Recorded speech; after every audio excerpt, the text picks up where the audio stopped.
اس وقت جو حالات چل رہے ہیں ملکی حالات خاص طور سے،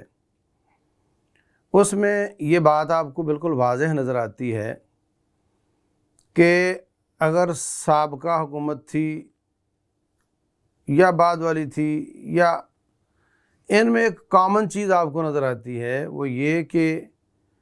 جو وزیر اعظم بنتا ہے وہ چاہتا ہے کہ صدر میرے ماتحت ہو اور میری بات مانے اور میری کسی بات کی حکم عدولی نہیں ہونی چاہیے۔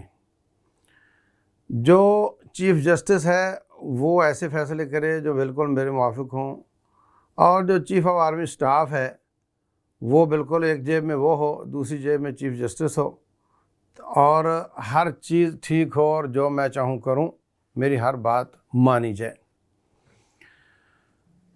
اور جتنے بھی جھگڑے پیدا ہو رہے ہیں آپ اس کا نتیجہ یہی دیکھیں گے،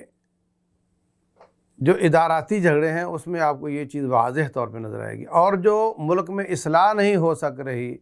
اور آئے دن بحران پیدا ہو جاتے ہیں، اس کے پیچھے بھی یہ چیز نظر آئے گی کہ ایک شخص چاہتا ہے میں اصلاح کروں مگر اس کی بات نہیں مانی جا رہی،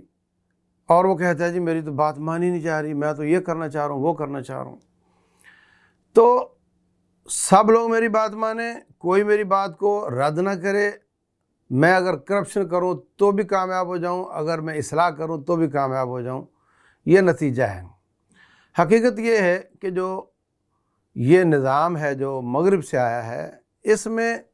انہوں نے یہ خود جان بوجھ کر چیز رکھی ہے کہ ان کے اختیارات ایسے بانٹ دیے جائیں اور سٹیک ہولڈر اتنے زیادہ ہو جائیں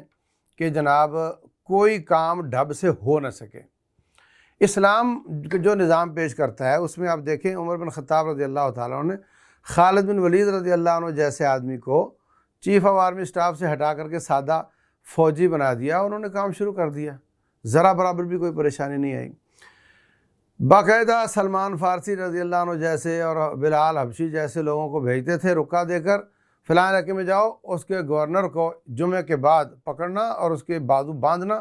اور اعلان کرنا کہ امیر المومنین نے ان کو بلایا ہے اور ان کی جگہ پر اس بندے کو متعین کیا ہے، وہ لے کے آ جاتے تھے۔ ہر شخص ان کی بات مانتا تھا، جس کو چاہیں جسٹس بنا دیں، جس کو چاہیں ہٹا دیں، جس کو چاہیں چیف آرمی سٹاف بنا دیں، جس کو چاہیں ہٹا دیں، اور نظام بھی بڑا اچھا چلتا تھا اور اسلام بھی بہت پھیلتا تھا اور اصلاح بھی بہت ہوتی تھی، یہ سارے کام چلتے تھے۔ تو ہم چاہتے ہیں کہ مغربی نظام میں مزے لیں اسلامی نظام والے، نتیجہ پھر یہی ہے جو ہمارے ساتھ ہو رہا ہے، یعنی ان کے اپنے مسائل ہی ختم نہیں ہوتے تو ایک غریب آدمی کا کون سوچے گا،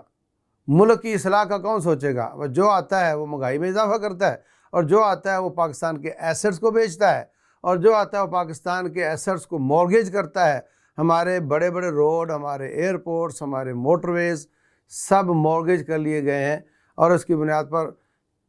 قرض حاصل کیا جاتا ہے، اور قرض لینے پر ہم بڑے شادیانے بجاتے ہیں کہ دیکھو ابھی ہم قرض لینے میں کامیاب ہو گئے۔ یہ کہاں کا کرائیٹیریا ہے؟